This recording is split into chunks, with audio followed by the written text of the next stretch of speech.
Tristanué vs Jandaqor. An excerpt. In Savage Errands, the Sixth Kuinkazner, when Tristanué Yale returns from reconnoitering the desert oasis of Khel Marjon, she removes her outer desert robes near a row of packed tents, unaware she is being watched. When the nightwatchman, a man named Jandaqor, demands to know who she is, a brief skirmish ensues. Their confrontation is as follows.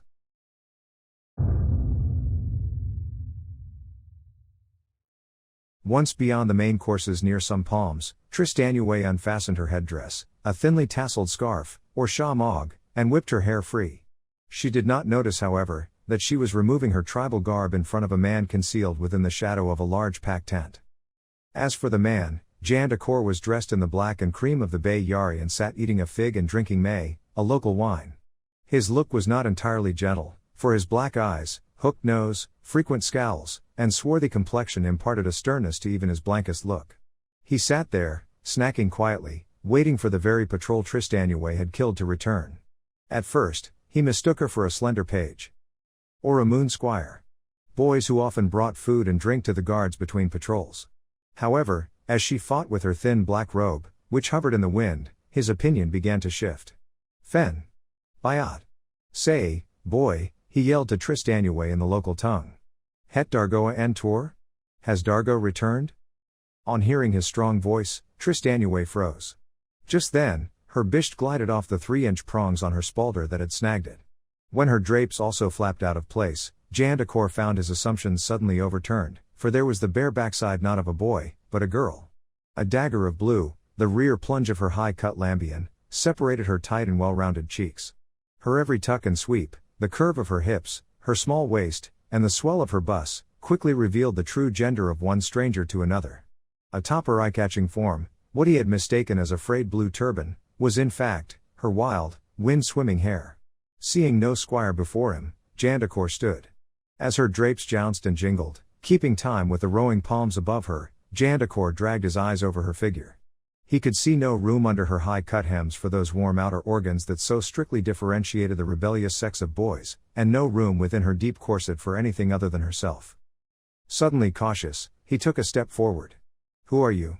he asked, this time in Urdu, a popular caravan tongue.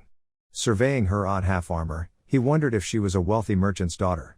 Her dark skin was not out of place here in Khel Marjon, but all those blues perplexed him, being far from the local choice. He was familiar with all the neighboring tribes. Allies and enemies alike. She resembled none of them, neither in manner nor marks. As she reached over and picked up her bow and quiver from the sand, the echo of a conversation days old flitted across Jandaqor's mind. When the Blackjaw's men had first agreed to conceal Kuinkazner for a night, there was some secondary talk of an assassin. Yes, a woman with hair like topaz. Jandaqor put out his gloved hand, commanding, "You, woman, come here." Her reply was a whip shot, the flight of a fast-drawn arrow. Surprised, Jandaqor countered, hurling a dagger in return. Rescued by his reflexes, her arrow pierced the slope of his black Aventail without effect. His dagger brushed her cheek like a lover's hand, snipping her bowstring before tumbling off in the dark where the sand swallowed it. "It must be you, that mad witch of the desert I've heard talk of, with hair like topaz," Jandaqor whispered. Still holding her bow, Tristanué scanned for other sentries, but Jandaqor snapped his fingers loudly, demanding she focus on him. "That's right, Mulot, I am the dangerous one here. Do not worry. I never share my glory," Jandaqor said, leering. "Or my bed. Abrazor be praised, your black merchandise descends from the sky. But if your moods are not for the man Kuinkazner, then they are against him. Now I see. Yes, you're one of those holy sablers." As he spoke, he drew his slim scimitar. The blade was lacquered black and decorated with elaborate gold cursive near the curled brass crossguard. "It is the fate of the prettiest flowers to be plucked. I think I'll humble you and keep you for myself."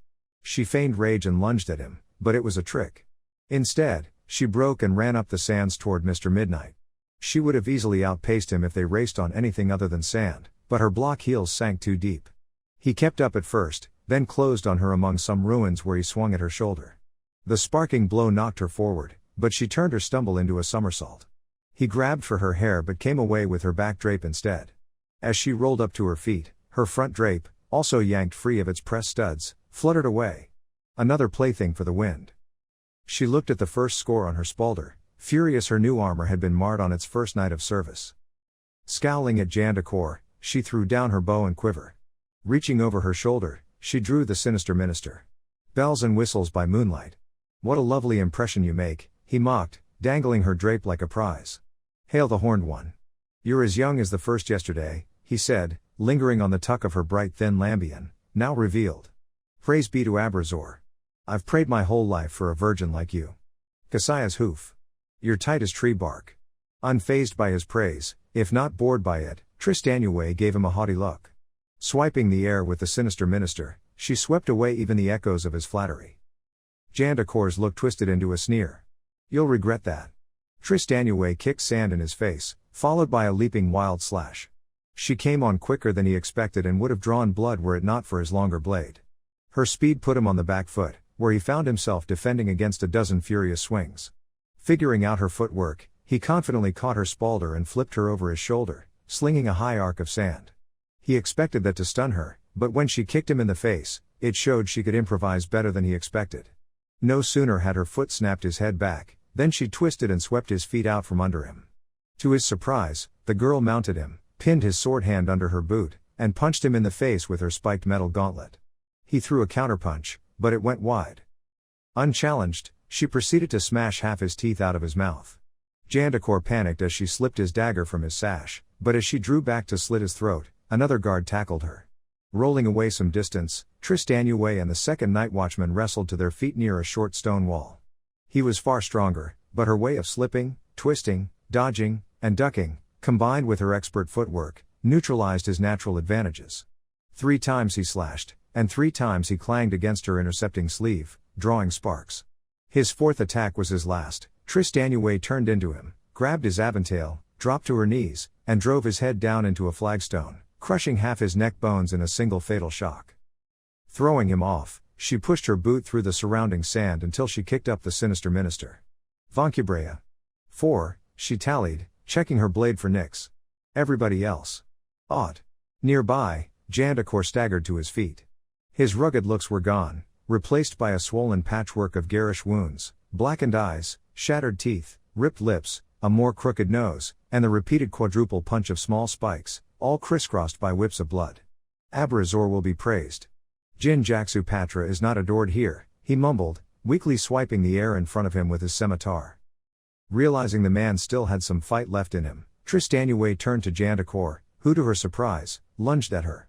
Skipping and darting, blocking and parrying, she evaded Jandaqor as he tramped after her like a man walking for the first time. Her only attack that interrupted his stilted chase was a downward strike, which he blocked. When their blades rang against each other, he seized her wrist with his free hand. Ha! You vicious mulot. Now I have you. Have you? She panted with a smug tilt of her head. The sinister minister shimmered, and to the man's complete astonishment, a second blade, identical to the one he had trapped, sprang magically from the first. Catching it in her left hand, she slashed his belly open as far back as his spine, his old armor notwithstanding. Jandaqor screamed out the last pitch of his life, while Tristanué, now double-armed, struck him repeatedly until she cleared his head from his shoulders with a great outward sweep of her blades. Jen Mulas. A 3rd sentry yelled, "You darksome witch." Rushing up 15 feet from her, he stopped with sword raised, his iron stare promising she would soon be his captive. And then... outlaw magic. No sooner had Tristanué aimed her left sword at him than she swept the right one across it. A razored effect crossed the distance instantly, shearing off the top of his scimitar and tearing open his Aventail and his soft throat under it. The man dropped to his knees, his life pouring out, his eyes wide and disbelieving. The tip of his sword stabbed into the sand before him, now sodden by his blood, next to dozens of bloody scales that fell from his unraveling neck guard. Walking past him, she judged him without so much as a look. If you dine with monsters, you will die with them.